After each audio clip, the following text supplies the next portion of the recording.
Chinese online cinema of 2023 is a hodgepodge of different genres and trends. Folklore fantasy based on classic myths and legends is still being made, wuxia action movies appear from time to time, adventure thrillers about mutant monsters and treasure hunters continue to be released, and police action movies are quite popular. Another rising trend is historical detectives masquerading as thrillers. The supernatural in Chinese cinema is forbidden, so the authors need to come up with a rational explanation for what is happening, but nevertheless these movies look like a mystical horror. Spirit Puppet is not outstanding, but a worthy example of this genre. The plot unfolds in the mid-30s of the last century. Chinese opera actor Shi Jia, performing with marionettes, brings home a creepy puppet, but the same evening he unexpectedly hangs himself.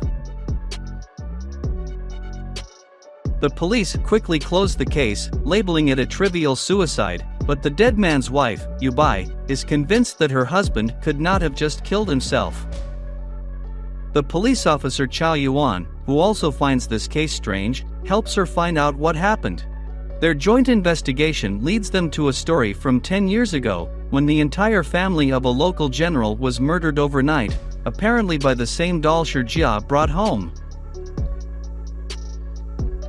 Unlike many other similar retro detectives with a horror vibe, Spirit Puppet is not fixated on scary scenes and suspense, and its creators consider their main task to tell an interesting and dramatic story. Unfortunately, this laudable desire makes authors of this movie tripping.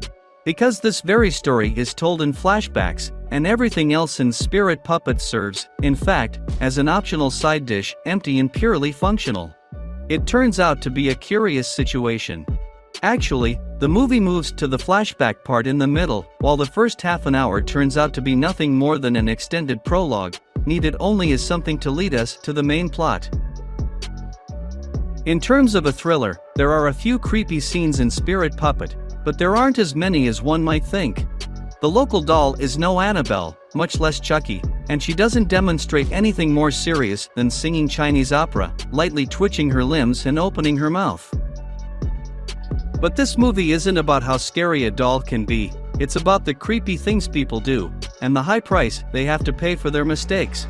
There is nothing in the movie that could scare you and imprint itself on your memory, but it has a thick atmosphere and mood of a cautionary, but not edifying sad parable about what tragic consequences the lack of love and understanding can lead to.